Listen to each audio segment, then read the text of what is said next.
기도하고 오늘 말씀 드리겠습니다.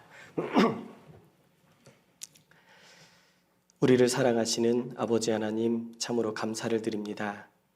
마땅히 하나님의 심판 아래 멸망받을 수밖에 없었고, 그 하나님의 엄중한 심판 아래 이 죄가 너무나 커서 어찌 하나님 곁에 갈 수 있을까? 천국에 어떻게 갈까? 저희들은 아무런 힘도 없고 아무런 능력도 없음을 깨달았습니다. 그때 주님이 나에게 찾아오시고 나에게 그 주님의 십자가의 사랑을 깨닫게 해주셨습니다. 너무나 감사드리고 너무나 감사를 드립니다. 주님 오실 때까지 이 귀한 사랑과 은혜 가운데 거할 수 있도록 붙들어 주시고, 주님이 오셨을 때 결코 부끄러움 없이 주님 앞에 설 수 있도록 매일의 삶 속에서 동행해 주시고 인도해 주시옵기를 간구합니다. 특별히 우리 주님의 사랑을 입은 평택교회, 주님께서 더욱더 사랑과 은혜를 베풀어 주시고 주님의 말씀을 중심으로 온 성도가 하나 되며 온 성도가 복음을 전하기 위해 협력할 수 있도록 붙들어 주시옵고, 어린아이부터 우리 어르신들까지 모든 성도가 주님 오실 때까지 복음 전하며 사랑하며 살아가도록 모든 삶을 주관해 주시옵소서. 이번 한 주간도 여러 곳에서 복음이 전해진 줄 압니다. 말씀을 듣는 모든 영혼들, 주님께서 한 영혼도 잃어버리지 않도록 붙들어 주시고, 말씀을 대언하시는 모든 전도인 위에도 주님의 그 사랑과 은혜로 능력으로 붙들어 주시옵소서. 담임 목사님 또 부산에서 말씀을 전하고 계십니다. 마치고 돌아오는 발걸음도 지켜주시고, 또 오늘 주일 말씀으로 저희들을 한자리에 불러 모아 주셨습니다. 한 말씀이라도 각 사람의 심령에 심기어서 한 주간을 살아가는데, 세상을 살아가는데 힘이 될 수 있도록 주께서 함께하여 주시옵기를 간구합니다. 오늘 주어진 모든 교제와 모든 일들을 주님께서 인도해 주시옵고 함께하여 주시옵소서. 저희를 너무나도 사랑하셔서 구원해 주신 예수님의 이름으로 기도드렸습니다. 아멘. 네. 오늘 본문은 누가복음 21장입니다.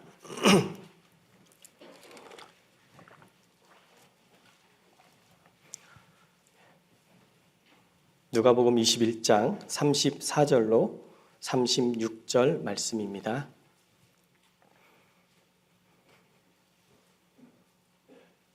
신약 133페이지 누가복음 21장 34절로 36절 말씀, 같이 천천히 읽도록 하겠습니다. 너희는 스스로 조심하라. 그렇지 않으면 방탕함과 술 취함과 생활의 염려로 마음이 둔하여지고 뜻밖의 그날이 덕과 같이 너희에게 임하리라. 이날은 온 지구상에 거하는 모든 사람에게 임하리라. 이러므로 너희는 장차 올 이 모든 일을 능히 피하고 인자 앞에 서도록 항상 기도하며 깨어있으라 하시니라. 누가복음 21장은 마태복음 24장과 대조되는 성경입니다. 우리가 잘 아시다시피 마지막 시대의 징조를 예수님께서 말씀하셨고, 그 징조들을 서로 비교하면서 확인할 수 있는 성경이죠. 마지막 때 징조만 말씀하신 게 아니라 예루살렘의 멸망도 예언하셨고, 또 우리가 이스라엘의 회복을 보고 마지막 때임을 깨달으라고 무화과나무의 비유도 말씀하셨습니다. 시대를 구분할 수 있는 지혜를 주시고, 그 가운데서 주님이 오실 날이 점점 가까움을 볼수록 어떻게 신앙생활을 해야 되는지 오늘의 본문의 말씀을 말씀해 주셨습니다. 주님께서는 우리에게 스스로 조심하라 하시면서 오늘 말씀을 하셨는데, 이 스스로 조심하라 라는 말씀을 좀 새겨볼 필요가 있겠다 싶었습니다. 스스로 조심하라. 주님이 스스로 조심하라 말씀하십니다. 스스로 조심하고 계신가요? 주님이 왜 스스로 조심하라 라고 말씀을 하셨을까? 바로 우리들의 신앙생활의 가장 중요한 삶의 자세를 말씀하셨다라고 생각이 듭니다. 스스로 조심하는 삶, 이것이 우리 그리스도인들에게 필요한 삶의 자세고 중요한 마음가짐이라 생각이 듭니다. 우리가 생활을 하는 데 있어서도요, 우리 육신을 가지고 있기 때문에 기본적으로 생활의 태도가 올바른 자세를 유지해야 건강을 유지할 수 있습니다. 맞죠? 특히 요즘 현대인들에게 있는 질병이 하나 있습니다. 이것이 있기 전에는 없었는데 최근에 한 10년 전, 20년 전부터 생기기 시작한 병입니다. 뭐냐? 거북목이라는 병입니다. 우리 손에 쥐어진 작은 스마트폰 하나가 우리의 삶을 변화시켰습니다. 문화적인 혜택, 여러 가지 편리한 혜택을 주기도 했지만 우리 삶 속에서 나도 모르게 이것에 점점점 빠져들어서 고개가 숙여지고 그 가운데 그것을 자주 보다 보니까 자세가 구부정하게 변하는 겁니다. 혹시 목 디스크가 왔다 생각하신다면 신앙을 돌아봐야 됩니다. 이 스마트폰으로 인해서 우리의 삶이 구부정됐다라는 거예요. 별거 아닌 것 같지만 여러분 실제로는 여러분의 키를 2, 3cm 키울 수 있습니다. 어떻게 키우냐? 매일의 삶 속에서 반복적으로 스트레칭을 하면 됩니다. 요즘 요가라든가 운동을 많이 하시는데 스트레칭만 해도요 2, 3cm가 그냥 크더라고요. 왜 그런가 봤더니 원래 그 키였는데 줄어든 거예요. 자세가 구부정하니까 줄어든 겁니다. 실제 저는 그걸 경험을 했습니다. 유치원에서 아이들을 가르치는 일을 했는데요. 유치원 체육 선생님으로 한 10년 정도 일을 했습니다. 그때 매일 하루에 5번 이상은 수업을 하게 되는데 스트레칭을 몇 시간 하거든요. 그랬더니 어느 정도 제가 커져 있더라고요. 기본적으로 스트레칭만 잘하고 올바른 자세를 가지면 키가 커지는구나. 그런데 생각해 보니까 키가 커진 게 아니라 원래 내 키였구나. 그래서 어쩌면 이 육신의 모습 속에서도 올바른 자세를 가지면 우리가 건강도 유지하고 키도 클 수 있다. 영적으로도 우리가 올바른 자세를 가지고 살면 우리 신앙생활 자체가 즐겁고 기쁘게 생활할 수 있다라는 거예요. 예를 들어 감사의 마음을 잊어버리지 않으면 신앙생활할 때 어떨까요? 늘 기쁘잖아요. 즐겁잖아요.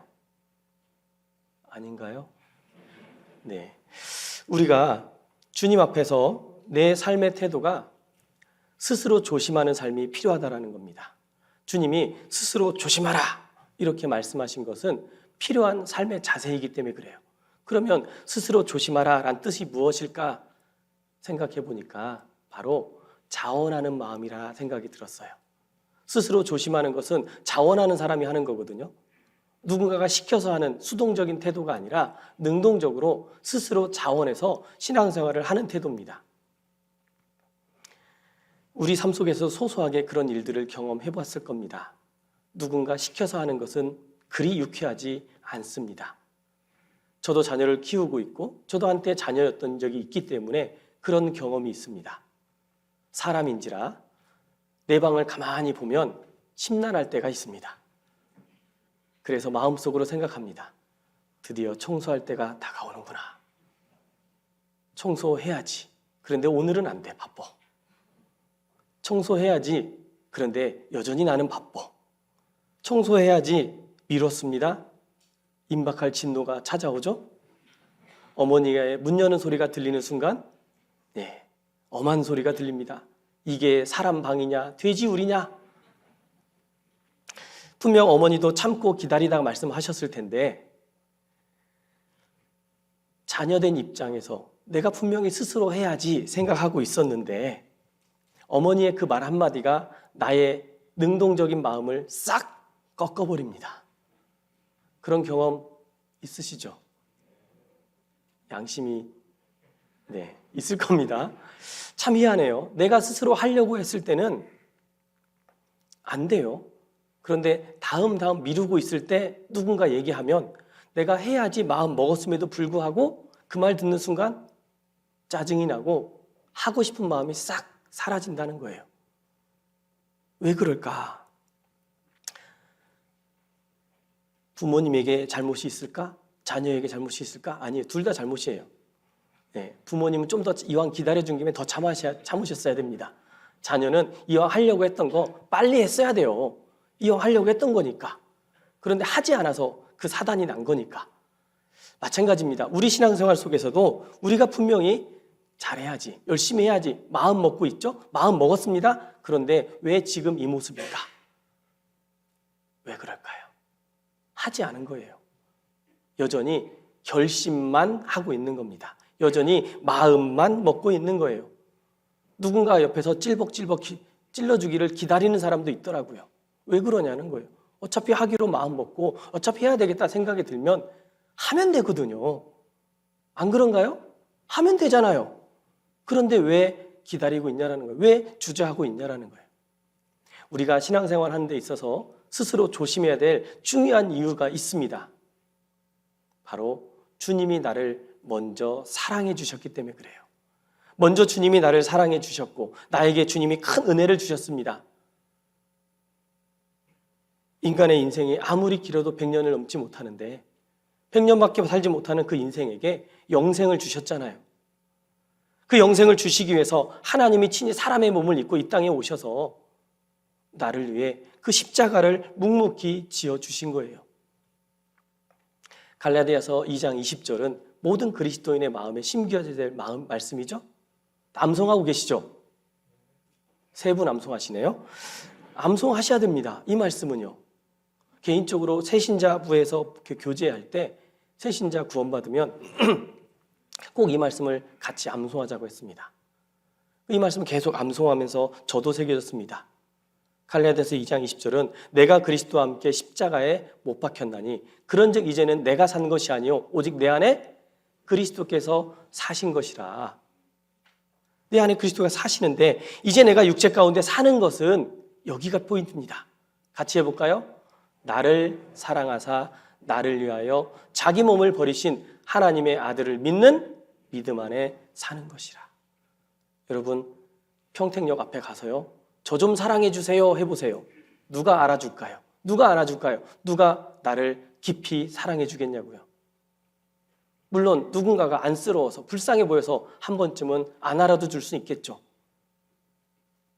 냉정하게 생각해 보면 나를 가장 사랑하는 부모님도 시간이 흐르는 가운데 떠나십니다.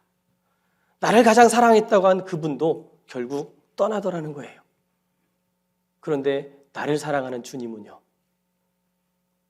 이 하나님은 영영이 우리 하나님이시니 이 하나님은 영영이 나의 하나님이시니 나의 하나님이 되십니다. 나와 함께 하시고 나를 사랑하십니다. 나를 사랑하사 나를 위하여 자기 몸을 버리신 인간에게 가장 소중한 생명을 버려주신 그 주님이 나를 사랑하신답니다. 주님이 나를 죽기까지 사랑하셨으니까 나도 주님을 위해서 죽기까지 사랑해야 된다는 것은 인지상정이잖아요. 당연한 거잖아요. 어쩌면 더 드려야 됩니다. 우리는 주님께 사랑을 받았습니다. 누가 먼저 주께 드려서 갚으심을 얻겠느냐. 우리는 사랑받은 자로서 주님을 많이 사랑하면 사랑할수록 주님을 더 사랑하게 되죠. 우리가 아직 연약할 때 기약대로 그리스도께서 경건치 않은 자를 위하여 죽으셨도다. 의인을 위해 죽으신 게 아닙니다. 경건치 않은 자, 죄인을 위해서 죽으셨고 그분이 나를 사랑하셔서 죽어주신 거예요. 하나님께서 우리에게 대한 자기의 사랑을 확증하셨느니라. 그래서 내가 주님을 사랑하는 것은 우리가 사랑하면 그가 먼저 우리를 사랑함이니라. 먼저 사랑해 주셨기 때문에 먼저 사랑을 받았기 때문에 나도 주님을 사랑하는 겁니다. 주님을 사랑하는 사람, 사랑하는 사람의 특징은요. 자원해서 합니다. 찾아오지 말래도 찾아갑니다. 바쁘고 번거로운데 뭐하러 와? 다음에 만나지. 여유 있을 때 만나지. 그런데 사랑하니까 11시가 돼도 12시가 돼도 부르기만 하면 연락이 오면 받습니다. 안 받나요? 저만 그랬나? 받습니다. 사랑하는 사람 전화가 오는데 자다가도 받아야죠. 뭐가 먹고 싶다고 하면 달려가야죠. 사랑하면 모든 것이 허용되고 사랑하면 모든 것을 다 내어주고 싶은 마음이 생기더라고요. 주님이 먼저 나를 사랑해 주셨고 나도 주님께 그 사랑을 받았습니다. 그리고 그 사랑은 참 놀랍게도 시간이 흐를수록 더 깊은 사랑, 더 넓은 사랑, 더 높은 사랑을 알아가더라고요. 그래서 그리스도의 사랑을 깨달은 사람들이 함께 그 주님의 사랑의 넓이와 높이와 깊이를 더 알아가라고 말씀하신 거잖아요. 주님의 사랑을 얼마나 더 알아가고 계세요? 더 알아가면 알아갈수록 사랑하지 말래도 사랑하더라고요. 우리는 주님을 사랑하는 사람들입니다. 주님께 많은 사랑을 받은 사람들입니다. 뒤늦게 후회하지 말고 지금 우리는 더 주님을 뜨겁게 사랑해야 됩니다. 왜요? 우리 눈앞에 주님이 마지막 시대의 현상들을 펼쳐 보여주고 계십니다. 주님 곧 오실 것처럼 많은 그 기적, 그 말씀에 기록된 예언들을 성취해 나가고 계시잖아요. 그러한 것들을 볼 때 우리 마음에 어떤 마음을 가져야겠냐라는 거예요. 우리가 스스로 조심해야 될 분명한 이유가 있습니다. 우리는 주님께로부터 큰 사랑을 받아서요, 이 세상에서 가장 행복한 사람들입니다. 이스라엘이여 너는 행복자로다. 그런데 그 이스라엘만 행복자냐? 아니다라는 거예요. 다윗이 행복에 대해서 말했죠. 로마서 4장에 일한 것이 없이 의롭다함을 받은 자, 그 죄에 대해서 가리우심을 받은 자, 그 죄에 대해서 인정치 아니하심을 받는 자가 행복한 사람이다. 그렇다라고 한다면 우리는 이미 어떤 사람이에요? 행복한 사람. 평택교회가 좀 젊은 교회인데 대답 소리는 어르신들이네요. 네, 뭔가 티키타카가 있어야 좀 저도 재밌게 말씀을 드릴 수 있습니다. 죄송합니다. 초등부 스타일이라. 주님은 우리에게 그 행복을 주셨어요. 우리는 행복자입니다. 행복자의 가장 큰 특징은 즐거워서 하는 거예요. 자의로 드리는 겁니다. 스스로 드리는 거예요. 기쁨과 감사로 드리는 거예요. 우리 신앙생활의 가장 중요한 마음, 태도, 스스로 조심하는 삶입니다. 스스로 조심한다는 것은 결국 주님을 스스로 섬긴다는 뜻이죠. 자원하는 신앙, 자원하는 심령으로 주님을 섬겨야 됩니다. 그래서 스스로 조심하는 사람들의 섬김의 삶을 성경의 여러 모습으로 기록해 두셨어요. 특히 구원받은 그리스도인들은 귀뚫린 종이라고 말씀하고 있습니다. 우리는 다 귀뚫린 종이에요. 그 귀뚫린 종의 핵심이 뭐냐? 가장 중요한 태도가 뭐냐? 종이 주인을 사랑해서입니다. 여기 잡아놓으시고 출애굽기 21장입니다.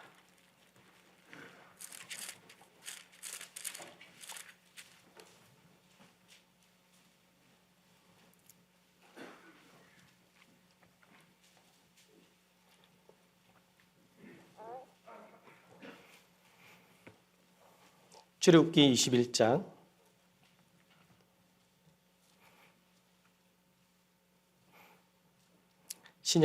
구약 114페이지 출애굽기 21장 히브리인의 종에 대한 규례를 말씀하셨습니다.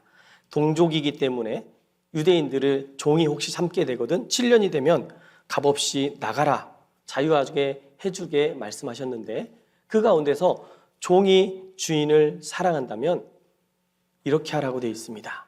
21장 5절 6절 말씀입니다. 종이 진정으로 말하기를 내가 상전과 내 처자를 어떻게 해요? 사랑하니 나가서 자유하지 않겠노라 하면 상전이 그를 데리고 재판장에게로 갈 것이요 또 그를 문이나 문설주 앞으로 데리고 가서 그것에다가 송곳으로 그 귀를 뚫을 것이라. 같이 읽겠습니다. 그가 영영이 그 상전을 섬기리라. 종이 진정으로 말하기를 내 주인을 사랑해서 나는 이 주인만을 섬기겠다라고 말하면 주인과 함께 문설주 앞에 가서 제사장 앞에 데리고 가서 귀를 뚫는 겁니다. 왜 귀를 뚫을까? 온전히 주인의 말만 듣겠습니다라고 선언하는 겁니다. 내 귀를 당신께 드리겠습니다. 내가 온전히 주인인 당신의 말만 듣고 섬기겠습니다. 문설주의 귀를 뚫은 그 종은 많은 사람 앞에 선포가 됩니다. 나는 영영이 이 한 주인만 섬기는 종입니다. 우리도 마찬가지로 십자가의 주님을 보았을 때, 예수님 손에 못 박힌 그 못자국을 보았을 때, 예수님 옆구리에 창이 찔린 그 창자국을 보았을 때, 예수님 발에 못 박힌 그 못자국을 보았을 때 우리도 동일하게 나는 자유하지 않겠노라. 나는 영영이 우리 주님만을 섬기겠습니다. 선언한 사람들이에요. 그래서 종의 가장 큰 특징은 주인이 이리 오너라 하면 어떻게 하죠? 알아서 하슈? 아니죠. 네 주인님, 네 대감마님, 네 안방마님, 주인이 부르면 달려가는 겁니다. 그 시간이 낮이든 밤이든 새벽이든 상관이 없습니다. 주인이 어디를 갔다 늦게 올지라도 그 문 앞에서 기다리는 게 종의 위치입니다. 우리는 귀 뚫린 종으로서 주님의 음성에 귀를 기울이고 내 마음에 주님이 언제 오실까? 주님이 언제 나를 부를까? 그것만을 기다리는 겁니다. 그래서 우리 그리스도인의 삶 속에서 누구를 기쁘게 할까요? 너희는 주 그리스도를 섬기느니라. 주님을 섬기는 자로서 사람을 기쁘게 하지 아니하고 주님을 기쁘게 하기 위해 살잖아요. 우리는 주님을 섬기는 사람들입니다. 그래서 무슨 일을 하든지 마음을 다하여 누구에게 하듯 해야 돼요? 주께 하듯 합니다. 교회 안에서 봉사를 해도 부장님을 섬기는 게 아니잖아요. 그 위에 계신 주님을 섬기는 겁니다. 구역장님을 섬기는 게 아니죠. 우리와 함께 하신 그 주님을 섬기기에 하는 거잖아요. 우리는 귀 뚫린 종으로서 영영이 주님만을 섬기는 겁니다. 그래서 내가 마땅히 주님의 종으로서 주님만을 위해서 살아가겠습니다. 선언된 사람이라는 것을 잊지 않아야 돼요. 보이지 않지만 우리는 다 귀 뚫린 자랍니다. 그래서 그 귀 뚫린 자의 그 모습은 그리스도의 종이다라는 사실을 잊지 말아야 됩니다. 그래서 그 그리스도의 종의 모습을 신약에 와서 예수님께서 뭐라고 말씀하셨냐? 지혜 있고 진실한 청지기라 말씀하신 거예요. 우리는 지혜 있고 진실한 청지기가 되어야 됩니다. 주님이 기뻐하시는 종의 모습이에요. 그 지혜 있고 진실한 청지기는 허리에 띠를 끼고 등불을 켜고 서 있으라 라고 되어 있습니다. 허리에 띠를 띱니다. 마음의 허리를 동이고 진리의 말씀으로 허리에 띠를 띠고 등불을 켜고 서 있어야 됩니다. 주인이 언제 오실지 이제나 저제나 언제 올지 모르지만 기다리는 게 우리의 삶입니다. 우리는 마음의 허리에 띠를 띠어야 됩니다. 지금 내 마음이 풀어져 있는지 말씀으로 잘 단단히 매고 있는지 나 자신을 돌아봐야 됩니다.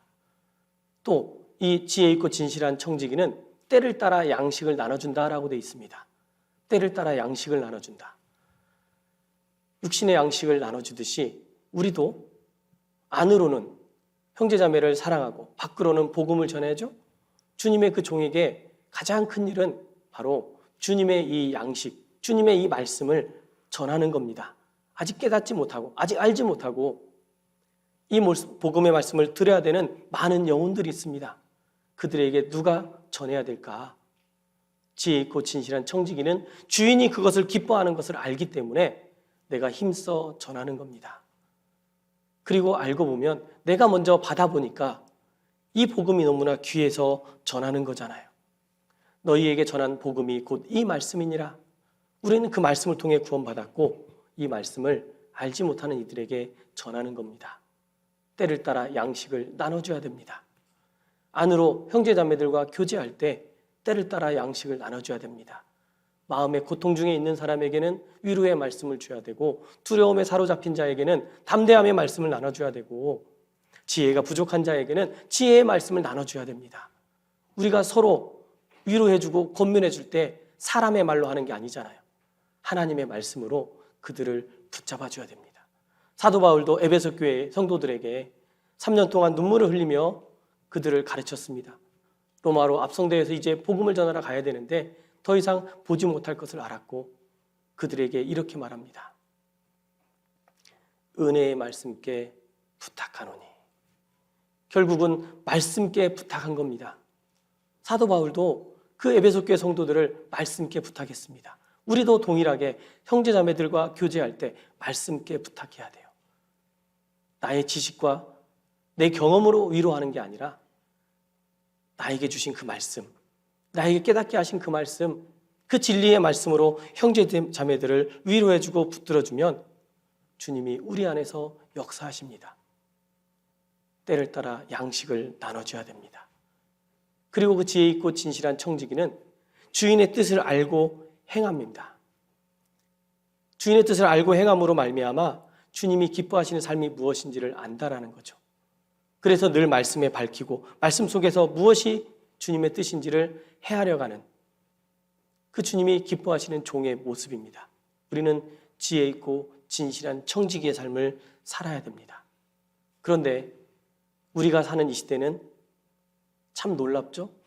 욜로족 들어보셨죠? 세상 사람들은 참 그렇게 멋진 말을 그렇게 쓰더라고요. 한 번뿐인 인생. 거기까지 멋있어요. 그런데 한 번뿐인 인생을 어떻게 살아요? 즐기고 쾌락을 자기를 기쁘게 살으라고 얘기하고 있죠. 그래서 그쪽은 절로 가라고 우리는 욜로 가자고요. 어디로? 십자가로. 한 번뿐인 인생 주를 위해 살자는 겁니다. 우리 삶은 그렇게 살아야 됩니다. 그래서 욜로 가는 거 잘 가야 됩니다. 네. 그런데 우리 시대가 너무나 타락하고 어두워진 시대입니다. 죄가 가득 찬 시대죠. 그래서 이사야 시대에 그들의 삶 속에서 우리의 모습을 발견하기도 하더라고요. 우리가 세상의 쾌락을 잘못 쫓아가면 나도 모르게 이런 삶을 살 수도 있다라는 거예요. 이사야 64장입니다.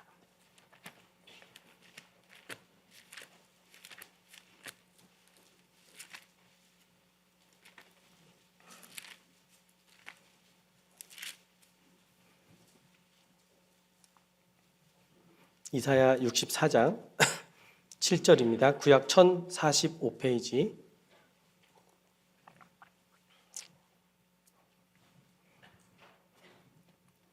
이사야 64장 7절 제가 읽겠습니다. 주의 이름을 부르는 자가 없으며 스스로 분발하여 주를 붙잡는 자가 없사오니 이는 주께서 우리에게 얼굴을 숨기시며 우리의 죄악을 인하여 우리로 소멸되게 하셨음이니이다. 주의 이름을 부르는 자가 없고 스스로 분발하여 주를 붙잡는 자가 왜 없을까요? 타락한 이스라엘 백성 하나님을 떠났고 우상을 섬기며 주님을 기쁘게 하고자 하는 사람들이 없었다라는 거예요. 그저 적당히 하나님도 섬기고 우상도 섬기고 자기 즐거움과 자기 쾌락을 위해서 살아가고자 한 그들을 선지자들의 입을 통해서 지적한 겁니다. 주의 이름을 부르는 자가 없다. 기도하지 않는 겁니다. 주님을 붙잡지 않는 겁니다. 매달리지 않는 겁니다. 스스로 분발하라고 돼 있잖아요. 스스로 분발하여 주를 붙잡는 자가 없사오니. 어쩌면 우리가 세상에 흘러가는 대로 살아가면 나도 모르게 스스로 분발하여 주를 붙잡지 않게 된다는 거예요. 그도 그럴 것이 이 세상은 하나님이 없다라는 사상에서 살아가고 있습니다. TV에서 나오는 모든 것이 진화론적 사상에서 파생된 것들이고 심지어 학교에서 우리가 배우는 창의적 교육, 그 창의적 교육이 포스트 모더니즘이라는 사상에서 파생된 겁니다. 너도 맞고 너도 맞고 나도 맞는 거야. 누이 좋고 외부 좋은 거야. 그러니까 여기도 구원이 있고 저기도 구원이 있고 다 구원이 있다. 그러니까 하나님만, 오직 하나님만 참 하나님이다. 그거는 너무 독선적이야. 세상은 그렇게 말합니다. 그런데 우리가 알고 있는 진리는 어때요? 분명히 진리의 말씀, 하나님의 말씀을 통해서 하나님만이 참 하나님이신 것을 증거하고 있고 우리로 하여금 진리 가운데 거하기를 원하신다라고 말씀하고 있잖아요. 그런데 그 기준이 자꾸 세상 것이 들어와요. 적당히 타협하고 적당히 봐주고 적당히 같이 해도 돼. 나도 모르게 들어오는 세상적인 사고가 내 신앙을 좀먹고 갉아먹고 무너뜨리고 가는 겁니다. 우리는 말씀 안에서 말씀의 중심에서 살아가도록 해야 됩니다. 스스로 분발하는 사람들이 돼야 됩니다. 스스로 주를 붙잡는 자가 돼야 돼요. 그러기 위해서 이런 말을 기억하면 좋습니다. 어떤 말이냐? 개구리 올챙 있죠? 기억 못한다 하면 안 돼요. 우리는 개구리 올챙 있죠? 기억하는 사람이 돼야 됩니다. 무엇을 말하느냐? 바로 주님을 만난 그 시간을 잊지 말라는 거예요. 주님과의 그 사랑을 잊지 말라는 겁니다. 주님이 나를 어떻게 구원하셨고 주님이 언제 나를 만나주셨는지 생각해 보라는 거예요. 주님과의 그 첫사랑을 우리가 잊지 않고 소중히 간직하면요, 늘 주님께 감사합니다. 저는 고등학교 1학년 때 구원을 받았습니다. 그 구원은 너무 쉽게 받았어요. 학교 선배가 여름방학 내동 괴롭히더니 방학 끝날 때 가자 해서 따라갔더니 교회였어요. 지하에서 상담받고 차인환 목사님과 상담을 했습니다. 아시죠? 네. 그때 구원을 받았습니다. 91년도에. 그런데 구원받고 다음 해부터 많은 일들이 있었어요. 부모님이 핍박을 하고 또 개인적으로 신상에 큰 일들이 있었습니다. 그런데 그때 나를 붙잡아주고 내가 이 자리에 있게 하신 주님이 너무너무 감사한 거예요. 만약 그때 내가 주님의 그 사랑을 받지 못하고 그냥 있었더라면 그 어려운 일들이 나에게 찾아오고 그 큰 일들이 찾아왔을 때 내가 버틸 수 있었을까? 내가 지금 이 자리에 있을 수 있었을까? 그때를 생각할 때마다 주님이 나를 먼저 구원받게 하시고 깨닫게 하신 게 너무너무 감사가 되는 거예요. 만약 그때 주님을 만나지 않았더라면 주머니 꽂고 뒷골목에서 이러고 있었겠다. 생긴 건 요래도 깡은 좋거든요. 늘 맞기만 했기 때문에 깡만 좋아서 입만 죄송합니다. 입만 살아서 맞더라도 말은 했거든요. 그래서 상처 주는 말, 비꼬는 말 되게 그런 걸 잘했습니다. 그런 나를 주님이 구원받게 하시고 주님 안에서 감사하게 하시고 기뻐하게 하시고 찬양을 부르게 하셨습니다. 그걸 생각할 때마다 너무너무 감사가 돼요. 구원받고 신앙생활하는 가운데 주님이 나를 처음 만난 날, 나의 모든 죄를 사하신 날, 주님의 사랑을 깨달은 그날 여전히 기억하고 감사해야 된다는 거예요. 어떠세요? 주님이 나를 만나주신 그날 기억하고 계신가요? 주님과의 그 사랑이 식어지면 안 됩니다. 부부 사이도 연인도 그 사랑이 식어지면 뭔가 소원해지거든요. 그런데 그 사랑이 뜨거우면 뜨거울수록 더 깊이 사랑하게 되더라는 거예요. 우리도 주님을 더 사랑해야 됩니다. 그 사랑을 잊어버리면 라우디게아 교회처럼 되는 거예요. 차지도 더웁지도 않게 되는 겁니다. 에베소 교회를 책망하신 게 뭐예요? 너의 처음 사랑을 버렸느니라. 주님과의 그 첫사랑을 잊어버린 사람은 주님을 그냥 심드렁하게 사랑하는 거예요. 허락되면 사랑하고 허락되지 않으면 사랑하지 않고 내 마음에 시간이 여유 있으면 주님께 드리고 여유 없으면 드리지 않고 넉넉하고 여유 있을 때는 조금 드리고 조금만 힘들면 지갑을 닫고 내 마음이 좁아지는 겁니다. 우리는 주님을 더 뜨겁게 사랑해야 돼요. 주님이 나를 어떻게 사랑하셨는데 왜 잊어버리냐는 거예요.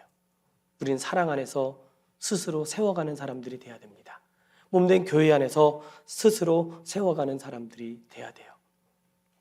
주님께 받은 그 사랑이 크고 깊은 사람들의 특징은 자원해서 주님께 드린다라는 거예요. 이스라엘 백성이 모세에서 출애굽을 했습니다. 시내산에서 모세에게 성막을 지으라 명하셨죠.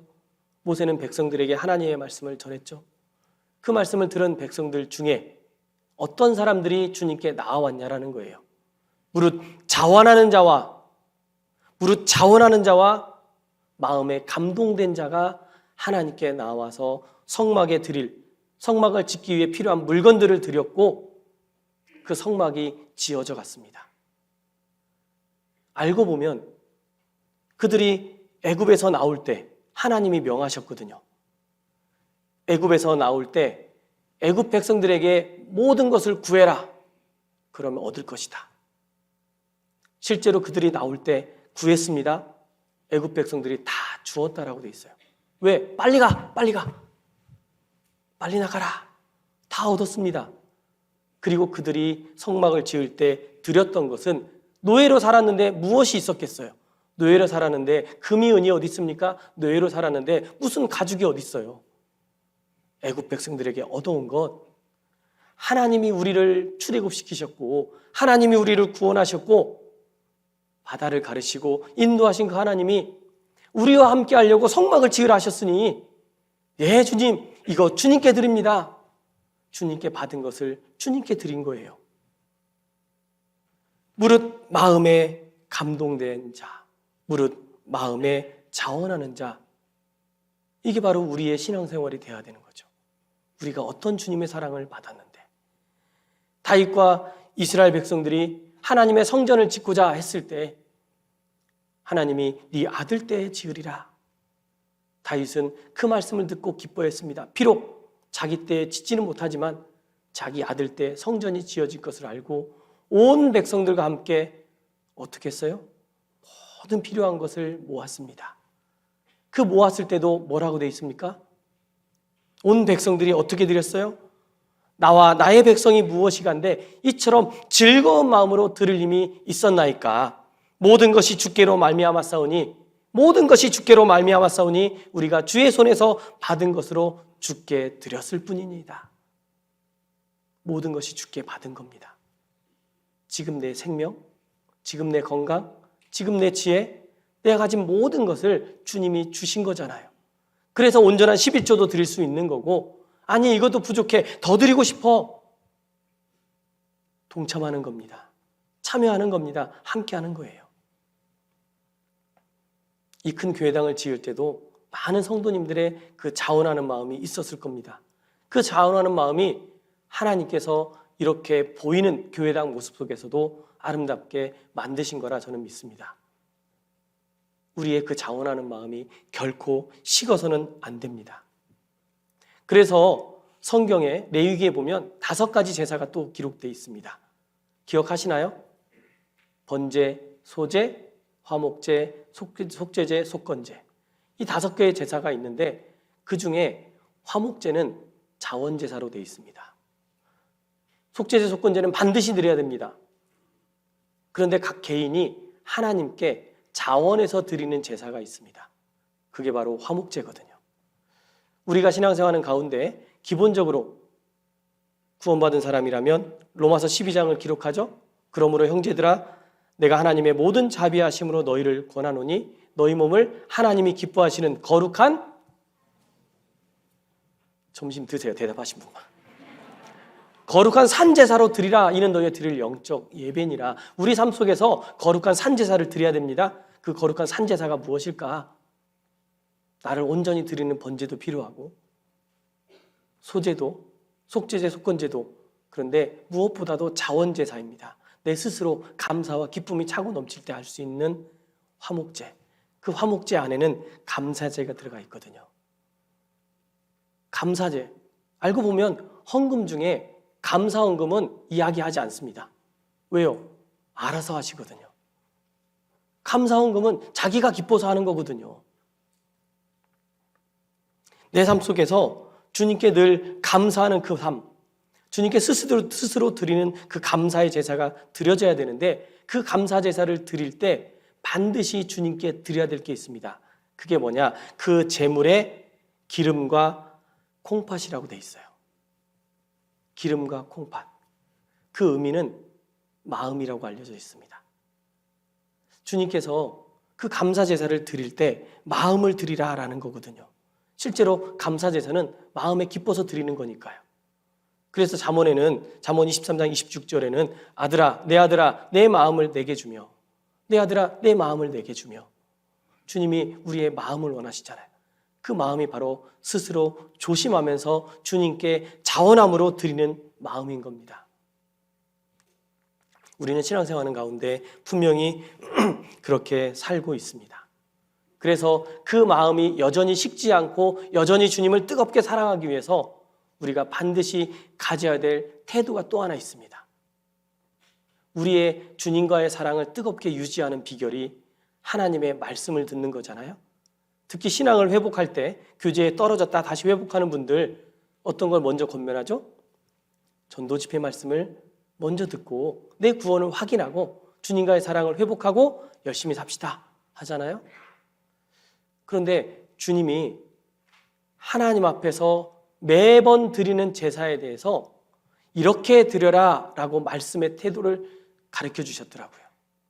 레위기 16장입니다.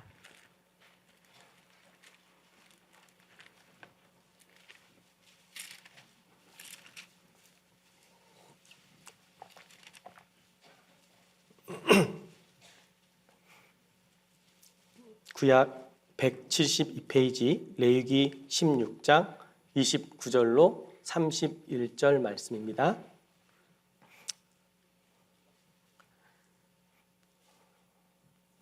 구약 레위기 성경 16장 29절로 31절 말씀.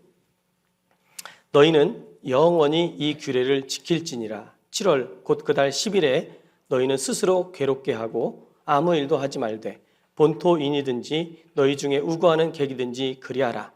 이날에 너희를 위하여 속죄하여 너희로 정결케 하리니 너희 모든 죄에서 너희가 여호와 앞에 정결하리라. 31절 같이 읽겠습니다.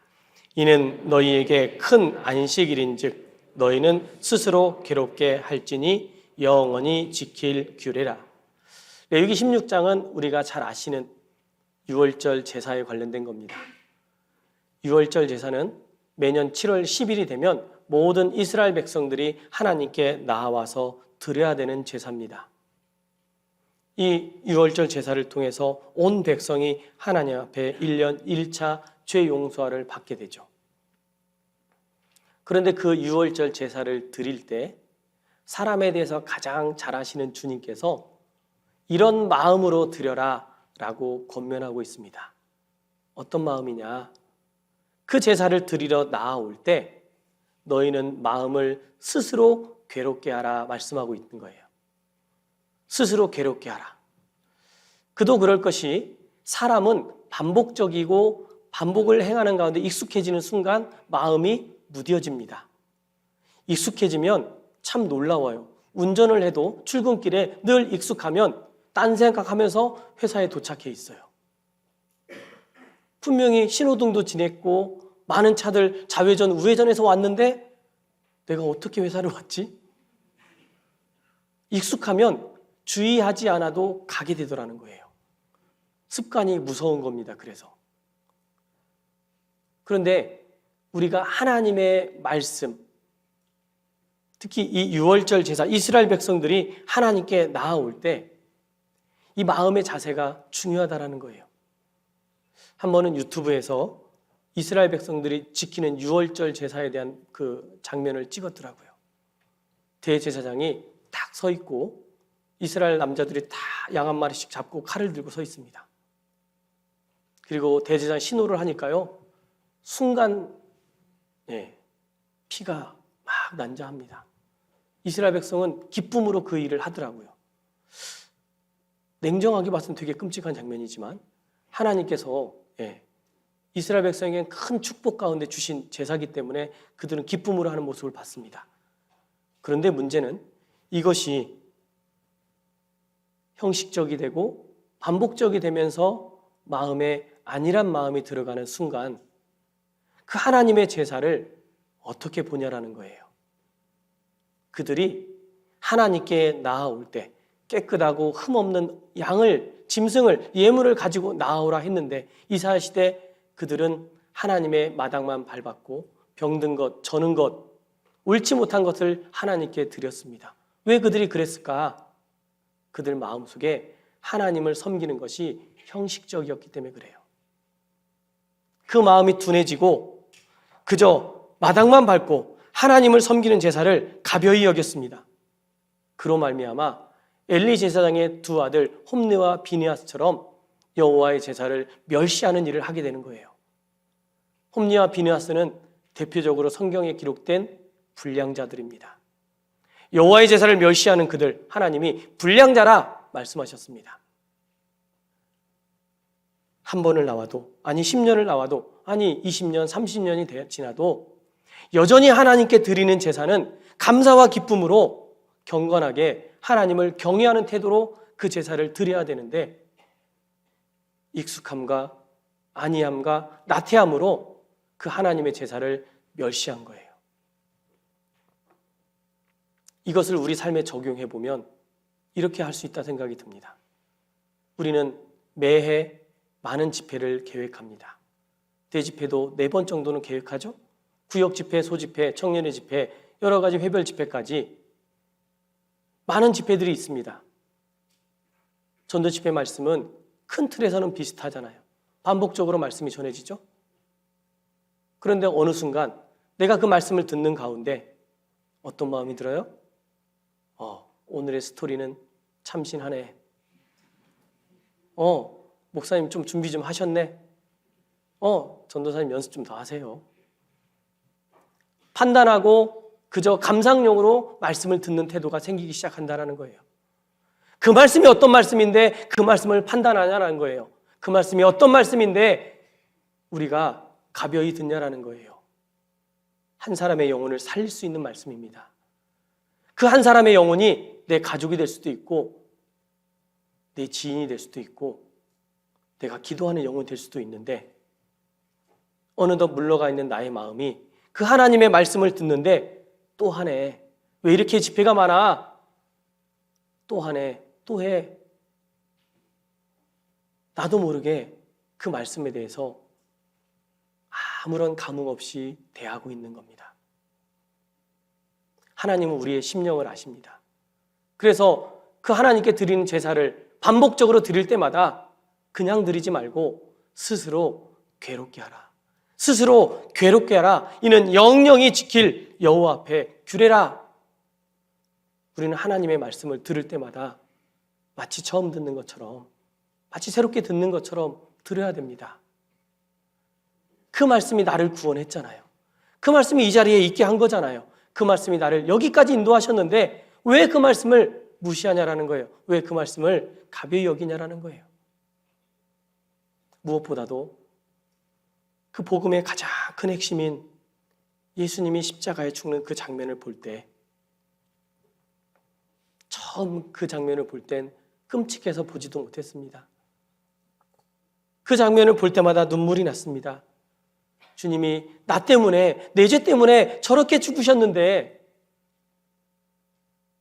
감사한 마음으로 눈을 감고 기도하기도 하고 감사한 마음으로 그 모습을 보았는데 어느 순간부터 예수님의 십자가의 그 모습을 영화 보듯이 아무런 감흥 없이 그 주님의 그 모습을 보면서 아무 생각이 없는 나는, 아무 생각이 없는 내 마음은 왜 돌이 되었냐라는 거예요. 주님이 나의 마음을 부드러운 고기 같은 마음으로 바꿔주셨는데 왜 돌이 되었냐라는 거예요. 왜 무덤덤해지냐는 거예요. 주님이 나를 위해서 베푸신 그 사랑을 우리는 잊어버리면 안 됩니다. 여호와의 제사를 멸시하는 사람이 되면 안 됩니다. 여전히 그 말씀은 전해져야 되고 여전히 그 말씀은 나의 새로운 삶의 희망이 되고 힘이 되고 원동력이 되는 겁니다. 우리 신앙을 붙들어 일으켜주는 가장 기본적이고 근본적인 말씀인 거예요. 여호와의 제사를 멸시하면 안 됩니다.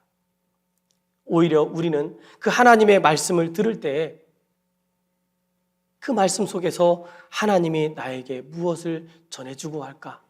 나에게 무엇을 깨우치려 할까? 그 전해진 말씀에 대해서 유익이 되지 못한 것은 듣는 자가 믿음으로 화합지 아니했기 때문에 그렇다라고 말씀하셨잖아요. 내 마음이 믿음으로 화합지 않으면 안 됩니다. 우리는 그 말씀을 들을 때마다 하나님의 말씀으로 받아야 됩니다. 데살로니가전서 2장입니다.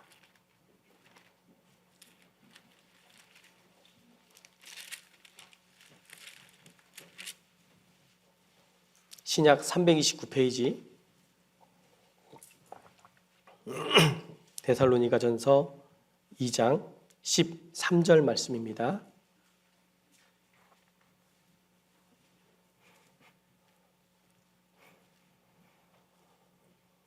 데살로니가전서 2장 13절 신약 329페이지 같이 읽겠습니다.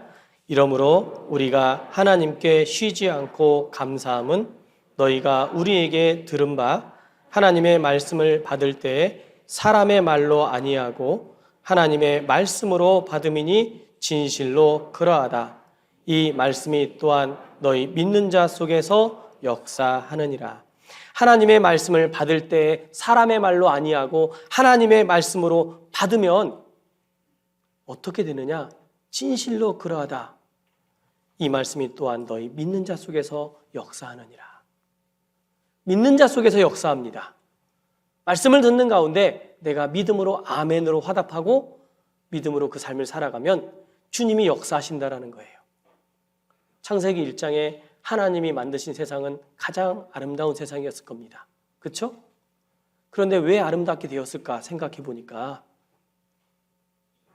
하나님이 가라사대 말씀하셨을 때 모든 피조물들의 반응이 어떻게 나타났냐? 그대로 되니라였습니다. 하나님이 가라사대 모든 피조물들은 그대로 되니라. 하나님의 말씀에 온전히 순종하니까 모든 피조물이 가장 아름다운 모습으로 창조된 거예요. 우리는 그리스도 안에 새로운 피조물이 되었습니다. 이제 나를 더 아름답게 가장 멋진 모습으로 하나님이 변화시켜 가기를 원하십니다. 그래서 여러분의 삶 속에서, 매일의 삶 속에서, 매 순간의 삶 속에서 하나님이 말씀으로 교훈하십니다. 하나님이 가라사대. 그 말씀에 나는 어떻게 반응해야 될까요? 아멘으로 화답하고 그대로 되니라.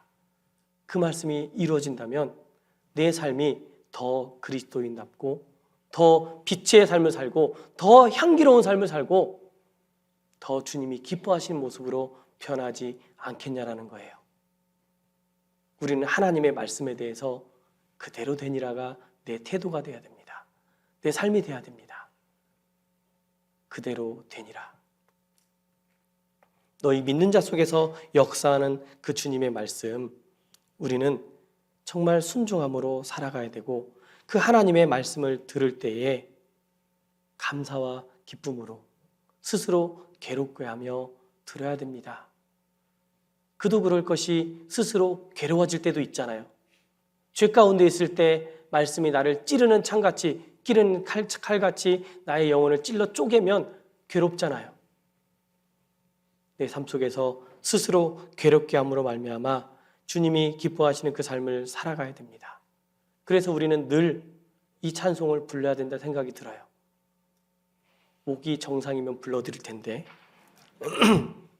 읽어드리겠습니다. 찬송가 236장에 주 예수 크신 사랑 늘 말해주시오. 평생에 듣던 말씀 또 들려주시오. 평생에 듣던 말씀 또 들려주시오. 평생에 듣던 말씀 죄송합니다. 주 예수 크신 사랑 또 들려주시오. 우리는 늘 이 마음을 가지고 말씀 앞에 서야 됩니다. 주 예수 크신 사랑 오늘도 들려주세요. 오늘도 깨닫게 해주세요. 그래서 우리가 주님이 오실 때까지 이 말씀을 앞에 설 때, 집회 말씀을 듣던, 생활 말씀을 듣던, 어떤 말씀 앞에 서든지 우리는 스스로 괴롭게 함으로 그 하나님의 말씀을 믿음으로 받아야겠습니다. 그게 바로 스스로 조심하기 위한 중요한 태도이거든요. 그렇게 하실 거죠? 점심 드셔도 되겠네요. 그리고 우리가 스스로 조심해야 될 것 중에 또 하나가 있습니다. 우리 삶 속에서 죄를 멀리 해야 되는 거죠. 레위기 11장입니다.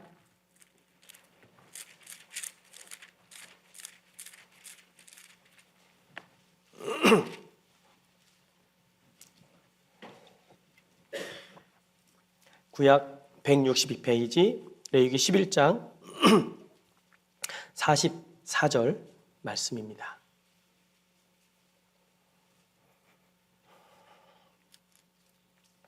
레위기 11장 44절 같이 읽겠습니다.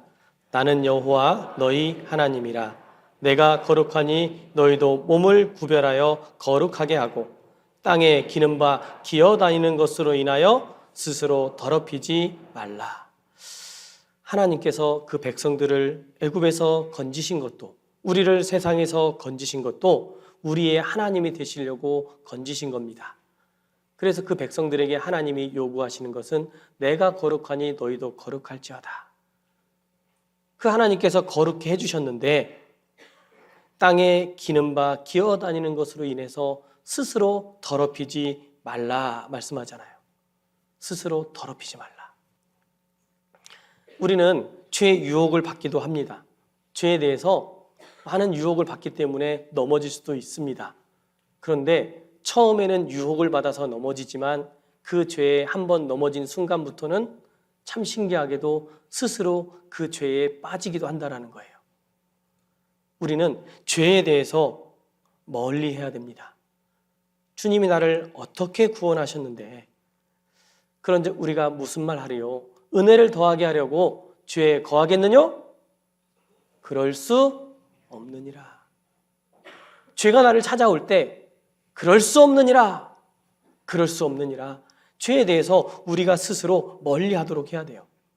스스로 더럽히는 사람이 되면 안 됩니다. 사람의 몸에는 암이 있답니다, 원래. 그런데 면역력이 떨어지고 건강이 안 좋아질 때 나타난다라는 거죠. 우리가 건강을 잘 유지하면 죄도 멀리하게 돼 있다라는 겁니다. 늘 우리 주변엔 죄가 있잖아요.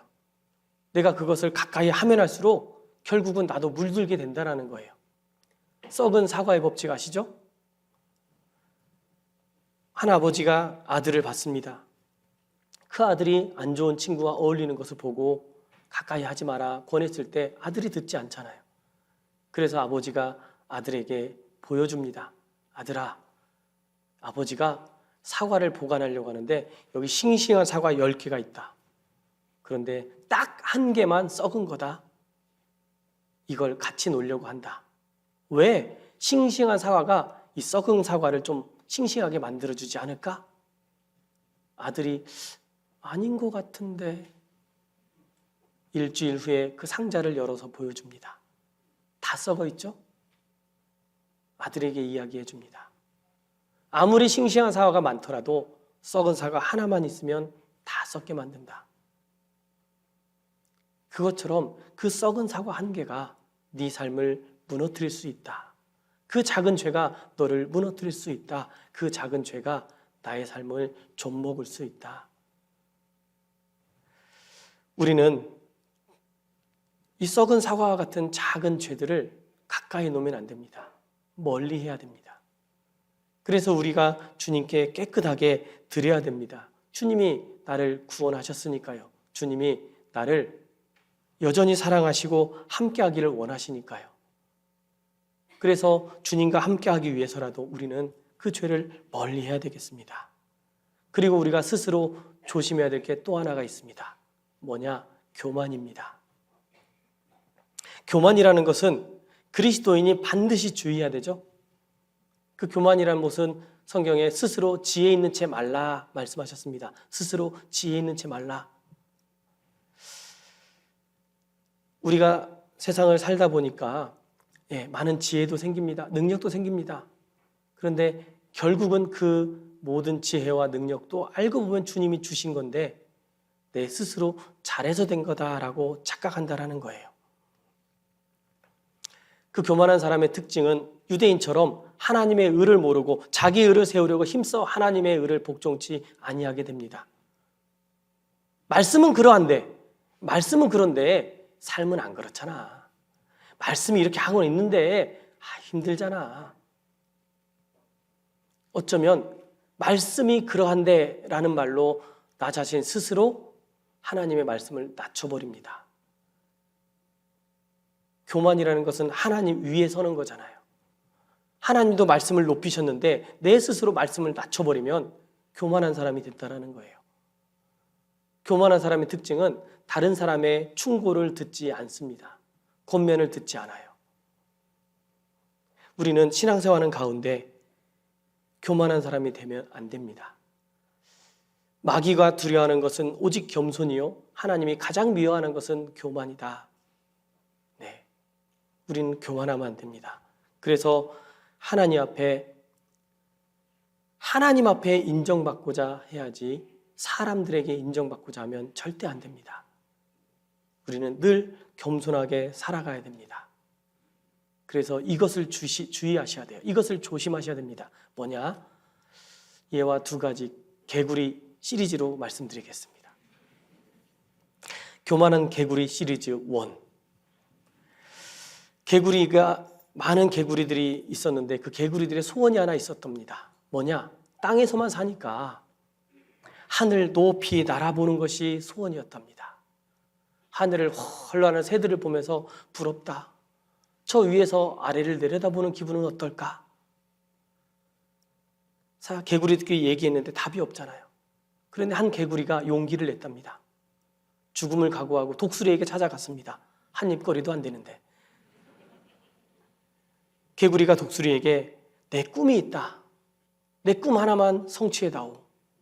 내 꿈은 저 하늘을 날아보는 것인데 내가 너의 다리를 붙잡고 가만히 있을 테니까 하늘 좀 날아줘라. 독수리가 한 입거리도 안 되지만 그래, 내 다리 붙잡아라. 너 소원이라니까. 그래서 독수리가 힘차게 하늘을 날았습니다. 그런데 독수리가 한마디 했습니다. 절대 손을 놓지 마라. 자, 독수리가 하늘을 싹 나릅니다. 개구리가 그 두 손을 잡고 다리를 붙잡고 하늘을 나르는데 야, 멋있는 거예요. 이야, 멋있다. 그런데 저 밑에서 개구리들이 그 모습을 본 거예요. 오, 쟤 뭐야, 쟤 뭐야. 한 개구리가 큰 목소리로 말합니다. 그 개구리에게 누가 그런 기막힌 생각을 했냐? 독수리를 붙잡고 있던 개구리 팔짱을 끼면서 내가 했지. 땅으로 추락했습니다. 우쭐한 마음에 손을 놔버린 거죠. 교만하면 이렇게 됩니다. 내가 했지. 시리즈 2 개구리. 어느 연못에 오리 2마리와 개구리 1마리가 살았답니다. 가뭄이 들었어요. 물이 다 쫄쫄쫄 말아가 버리는 거예요. 그런데 저 멀리에 또 다른 웅덩이에 그나마 물이 있었던 거예요. 그래서 오리와 개구리가 회의를 했습니다. 우리 이사 가자. 저쪽 웅덩이로 이사 가자. 그런데 오리들이 개구리 놓고 할 수 없으니까 어떻게 할까 하다가 오리가 양쪽에서 막대기를 물고 그 가운데 개구리한테 꽉 물고 있어라. 같이 날아가자. 오케이. 그래서 양쪽에서 오리가 입을 물고 막대기를 물고 개구리가 탁 물고 날아갑니다. 그 탁 이주하고 있는 가운데 한 농부가 하늘을 보니까 야, 오리 2마리가 개구리를 날고 있네. 그래서 농부가 한마디 합니다. 누가 저런 생각했을까? 개구리가 입을 열었어요. 내가 했지. 어떻게 됐어요? 깨락지 됐습니다. 교만은 패망의 선봉이라겠어요. 내가 했지. 내가 했습니다. 내가 했다라는 것을 이야기하고 주장하는 순간 교만이 찾아오게 되는 거예요. 우리 신앙이 무너지게 됩니다. 스스로 조심하기 위해서 우리는 교만을 멀리 해야 됩니다. 내가 한 것이 아니라 주님이 도우셔서 한 것입니다. 주님이 우리 안에서 함께 하신 겁니다. 그 겸손함으로 스스로 조심해야 됩니다. 그리고 또 하나가 뭐냐? 스스로 조심하기 위해서 항상 기도해야 됩니다. 기도가 먼저 우선돼야 됩니다. 기도 없이 하는 모든 행위는 자기를 드러내기 쉽게 됩니다. 그런데 기도하고 응답받으면 기도로 감사가 되고 기도하고 그 일을 해냈을 때 주님께 영광 돌릴 수 있는 거예요.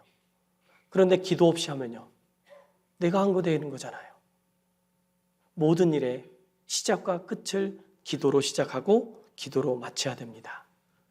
기도를 항상 힘쓰고 기도에 감사함으로 깨어있으라. 우리는 늘 기도 가운데 살아가야 됩니다. 주님이 그것을 원하시고 무엇보다도 이 기도를 쉬지 말고 해야 된다 생각이 듭니다. 시편 51편입니다.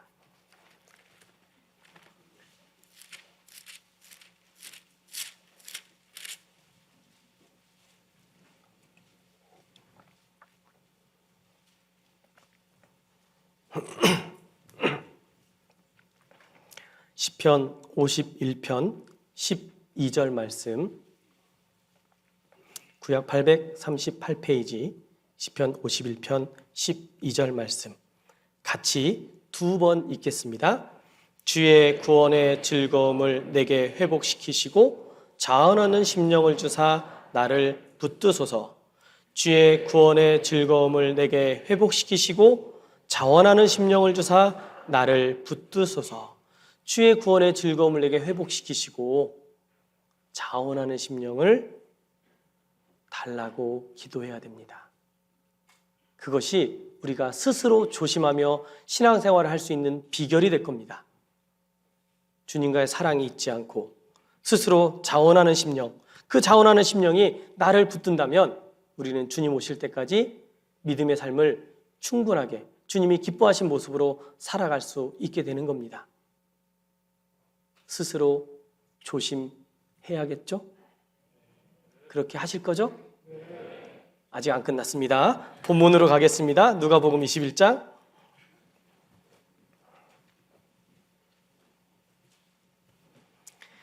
그래서 마지막 때 우리에게 교훈하신 겁니다. 스스로 조심해야 된다. 왜?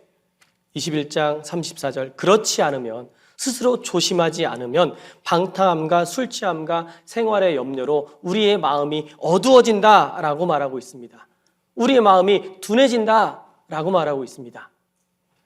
우리 마음속에 방탕함, 술 취함, 생활의 염려를 조심해야 된다는 겁니다. 방탕함과 술 취함, 방탕한다라는 것은 크라이 팔머라는 말로서 머리를 이리저리 흔든다라는 뜻이거든요.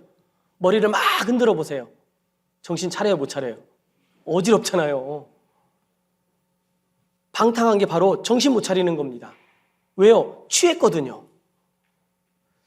방탕한 사람의 특징은 궁핍함이 많으리라라고 되어 있습니다. 주님을 향해서 충성하고 정결한 삶을 살면 그리스도인의 삶은 심플합니다. 말씀대로거든요. 그런데 말씀 플러스 뭐가 자꾸 늘어나요. 말씀 플러스 캠핑도 가고, 말씀 플러스 놀러도 가고, 말씀 플러스 자꾸 뭔가 자기를 위해서, 쾌락을 위해서, 즐거움을 위해서 플러스가 돼요. 그러니까 정신없는 거예요. 그리스도인의 삶은 정결해야 되잖아요. 심플해야 되잖아요. 그런데 정신없는 삶, 그것을 주님이 원하지 않습니다. 이방인이 추구하는 것, 세상 사람들, 구원받지 못한 사람이 행하는 것들은 허망한 것이라고 돼 있거든요. 그런데 그 허망한 것이 총명이 어두워지고 마음이 굳어지고 감각 없는 자 되어 자신을 방탕에 방임한다라고 에베소서 4장이 기록하고 있어요. 총명이 어두워져요. 마음이 굳어지고 방탕에 방임한다. 그것을 알지 못한다라는 거예요. 자기 스스로 자각하지 못합니다. 우리가 방탕한 삶을 살면 안 됩니다. 방탕한 것은 절제하지 못하고 지족하지 못한 삶을 말하는 거예요. 우리의 현재 주어진 삶에 지족하는 마음, 그것에 감사하는 마음이 늘 가지고 살아야 됩니다. 너희 마음에 이 마음을 품으라. 곧 그리스도 예수의 마음이니. 예수님은 어렵게 삶을 사셨잖아요. 고난 속에 사셨잖아요. 그러나 불평하지 않으셨습니다. 투덜투덜대지 않으셨어요. 늘 하나님을 의지하고 늘 하나님의 일을 위해서 살아가셨습니다. 우리도 그 주님의 마음을 갖는다면 방탕하지 않고 절제할 수 있을 겁니다. 우리는 방탕하면 안 됩니다. 술 취하지 말라고 했습니다. 다른 주를 쫓으면 안 되죠. 다른 주, 소주 쫓으면 안 됩니다. 우리는 주님만 쫓아야 됩니다. 잠언에 기록된 독주를 이야기하고 있습니다. 잠언 23장엔 독주를 마신 사람의 특징은 비틀비틀거린다라고 되어 있습니다. 그리고 무엇보다도 다시 술을 찾겠다라고 되어 있거든요. 술을 찾는 사람의 특징은 다시 술을 찾습니다. 취하고도 또 술 달라고 하잖아요. 비틀비틀거립니다. 그런데 그분들이 똑같이 하는 말이 있어요. 나 똑바로 걷고 있다고. 다만 땅이 와서 나 부딪힌 거지 내가 부딪힌 거 아니라고. 술 취함으로 나타난 행동들은 하나도 합당한 게 없습니다. 더 술을 찾고 똑바로 걷지도 못하고 절제하지 못하고 무엇보다도 사람이기를 거부합니다. 왜요? 아무데나 보잖아요, 소변을. 아무데나 가서 집인 줄 알고 자잖아요. 그 술이 마시는 술일 수도 있지만 세상에 취하게 만드는 것들도 있습니다. 이성이 될 수도 있고 돈이 될 수도 있고 게임이 될 수도 있고 스마트폰이 될 수도 있고 다른 나만의 특별한 어떤 취미가 될 수도 있다라는 거예요. 그것으로부터 우리는 술 취하면 안 됩니다.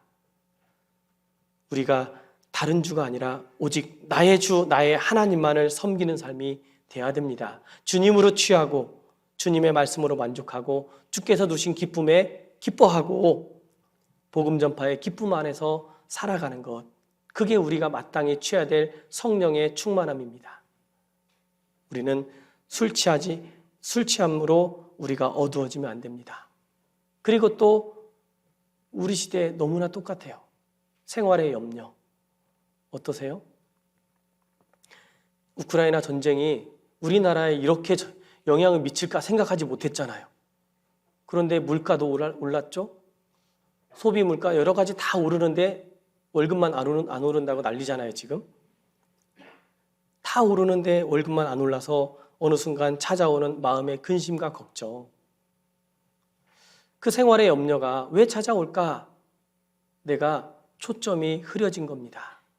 내가 십자가만을 바라보지 않기 때문에 그런 거거든요. 주님은 우리에게 권면하셨어요. 너희가 무엇을 먹을까? 무엇을 입을까? 걱정하지 말라고 하셨잖아요. 하물며 들풀도 입히시고 먹이시는 분이 주님이신데, 하물며 하늘의 새도 먹이시고 입히시는 분이 주님이신데 왜 너희가 걱정하느냐? 우리에게 해안을 주셨어요. 뭐라고 주셨냐? 내일 일은 언제 염려하래요? 내일 염려하라고 했습니다. 내일이 찾아오면 언제 염려하면 돼요? 내일 하면 돼요. 우리는 염려는 언제 하면 된다고요? 내일 하면 되는 거예요. 염려는 내일 하고 기도하는 겁니다. 염려는 내일 하고 주님께 맡기는 겁니다. 주님이 우리에게 약속하셨어요. 내가 어렸을 때부터 늙기까지 의인을 버림을 당하거나 그 자손이 걸식함을 보지 못하였도다. 다윗이 간증했습니다. 주님 위에 살아가면, 성실하게 살아가면 주님이 반드시 인도해 주셔요. 그래서 우리는 너희 염려를 다 주께 맡겨버리고, 날마다 우리 짐을 지어주시는 주님께 맡겨버리고, 아무것도 염려하지 말고 오직 모든 일에 기도와 간구로 너희 구할 것을 감사함으로 하나님께 아뢰는 삶이 되어야 됩니다. 염려가 없는 사람은 마음이 기쁘잖아요. 얼굴도 밝아지잖아요.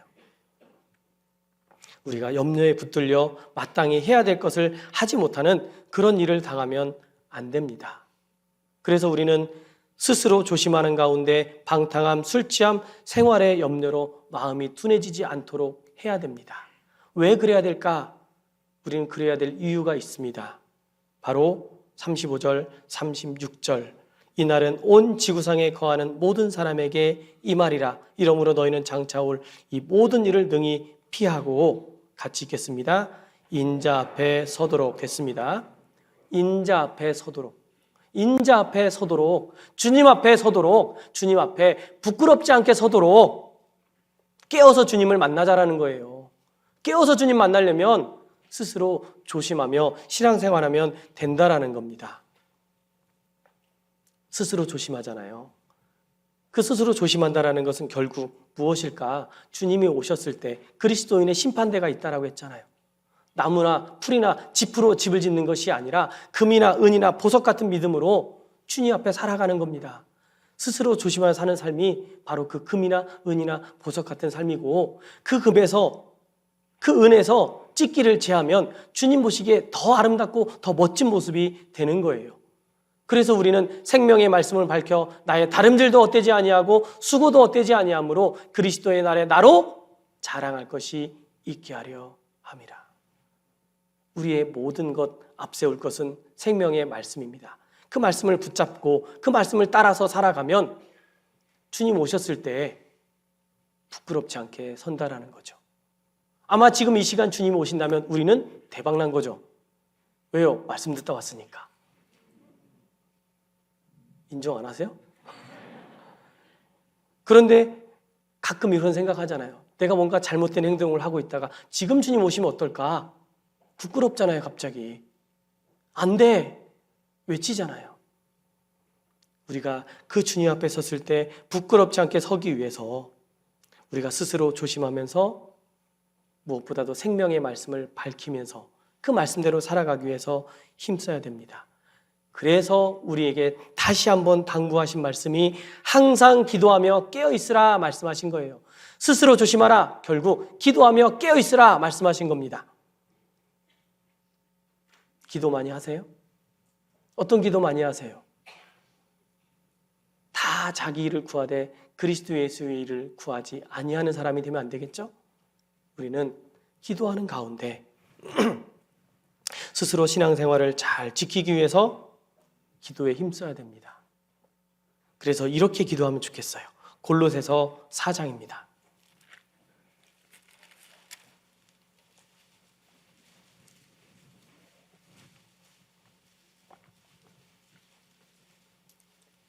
신약 327페이지 골로새서 4장 2절로 5절까지 말씀. 골로새서 4장 2절로 5절 말씀. 기쁜 소식입니다. 마지막 말씀 같이 읽겠습니다. 기도를 항상 힘쓰고 기도에 감사함으로 깨어 있으라. 또한 우리를 위하여 기도하되 하나님이 전도할 문을 열어주사 그리스도의 비밀을 말하게 하시기를 구하라. 내가 이것을 인하여 매임을 당하였노라. 그리하면 내가 마땅히 할 말로써 이 비밀을 나타내리라. 외인을 향하여서는 지혜로 행하여 세월을 아끼라. 기도를 항상 힘쓰고 기도에 감사함으로 깨어 있으라 말씀하시면서 사도 바울은 복음을 위해서 전할 수 있는 담대한 마음을, 전도할 문을 열어달라고 기도 부탁을 하고 있습니다. 그러면 마땅히 할 말로써 이 비밀을 나타나게 된다라는 거예요. 우리의 기도 속에 전도할 문을 열어달라고 기도해야 됩니다. 하나님의 집을 크게 만들어 놨잖아요. 벌써 많이 찾는데 바로 증축해야겠는데요. 어쨌든 아직 빈자리가 있습니다. 더 채워야 됩니다. 이 현재 교회당에 만족하는 것이 아니라 평택에서 가장 큰 교회당을 만들어야겠다라는 마음으로 해야 되지 않을까요? 주님은 우리를 통해서 역사하기를 원하시는데 가장 기뻐하는 주님의 역사는 한 사람의 영혼을 전도해서 구원받게 하는 거잖아요. 우리의 기도 속에 반드시 빠지지 않아야 될 것, 한 영혼을 두고 기도하는 겁니다. 기도를 항상 힘쓰고 기도에 감사함으로 깨어있는 가운데 전도할 문을 열어달라고 간절히 기도하면서 더불어 우리가 해야 될 또 하나의 기도는 외인을 향하여서 지혜로 행하라. 그 기도를 해야 됩니다. 외인을 향해서, 구원받지 못한 사람들을 향해서 지혜로 행할 수 있도록 기도해야 됩니다. 그 기도 가운데 세월을 아끼라라고 돼 있잖아요. 세월을 아끼라라는 것은 나눠주가 있죠? 뭐라고 돼 있습니까? 기회를 사라. 우리의 기도 속에서 복음을 전할 수 있도록 전도의 문을 열어달라고 기도하는데 그 외인을 향해서 지혜로 행하는 가운데 그들이 지금 말씀을 들을 상황인지, 어떤 마음의 상태를 가지고 있는지, 어떤 말씀으로 그들을 전도해야 되는지 지혜를 구해야 되거든요. 단순히 한 영혼의 이름만 두고 기도할 게 아니라 좀 더 지혜롭게 기도하자라는 거예요. 그 영혼을 어떻게 전도해야 될지, 그 영혼에게 지금 기회를 살 때인지 우리가 더 기도하면서 하자라는 거예요. 그러면 주님이 우리 안에서 전도의 문을 열어주시고 우리의 입을 열어주시고 그 영혼의 마음을 열어주실 거라는 거예요. 그래서 기도 가운데 깨어서 세월을 아끼며 기회를 많이 사는 우리들이 돼야 되겠다라는 겁니다. 그래서 오늘 스스로 조심하라. 주님께서 우리에게 스스로 조심하며 살아가길 원하시고 주님 오셨을 때 부끄러움 없이 서기를 원하십니다. 2023년 벌써 2달이 지나가고 있습니다. 올 한 해 처음 시작할 때 작정했던 그 마음들 잊지 마시고 주님 오실 때까지 모두가 스스로 자원하는 신앙생활하는 가운데서 주님 앞에 기쁘게 섰으면 좋겠습니다. 그렇게 하실 거죠? 대답이 커졌습니다. 기도하고 마치겠습니다. 주님 감사합니다. 우리에게 주님의 큰 사랑을 깨닫게 하시고 정말 나를 사랑하셔서 십자가에 기꺼이 피 흘려 주시고 나를 사랑하셔서 십자가에 죽어주신 주님 감사합니다. 가장 큰 사랑을 주셨고 놀라운 사랑을 깨닫게 하셨습니다. 이 귀한 사랑 먼저 우리에게 전해주신 것은 이 귀한 사랑을 알지 못하는 이들에게 전하기를 원하시는 줄 압니다. 아직도 마음이 강팍하고 아직도 그 마음이 하나님 앞에 나아오지 못할 그 불쌍한 영혼들, 그들을 불쌍히 여겨주시고 긍휼히 여겨주셔서 속히 하나님의 말씀 앞에 나와서 구원함을 얻을 수 있도록, 동일한 소망을 품을 수 있도록, 그 가운데 특별히 가족들에게 이 귀한 복음이 전해질 수 있도록 저희들을 사용해 주시고 인도해 주시옵소서. 또한 평택교회를 주님께서 세워주시고 교회를 통해서 복음을 전하고자 원하시는 줄 압니다. 우리 평택교회 모든 성도님들, 주님께서 그 삶을 주장해 주시고 주관해 주셔서 우리가 매일 스치는 사람들 가운데 복음 전할 영혼들을 깨닫게 하시고 가르쳐 주셔서 인도해 주셔서 더 많은 사람들을 주님의 말씀 앞에 인도할 수 있도록 주님 역사해 주시기를 간구합니다. 모든 것을 주님께 감사를 드리옵고 주님 오실 때까지 한 사람도 몸된 교회 안에서 떠나지 않도록 인도해 주시옵소서. 모든 것 감사를 드리며 저희를 영원한 죄악 가운데서 구원해 주신 예수님의 이름으로 기도드렸습니다. 아멘.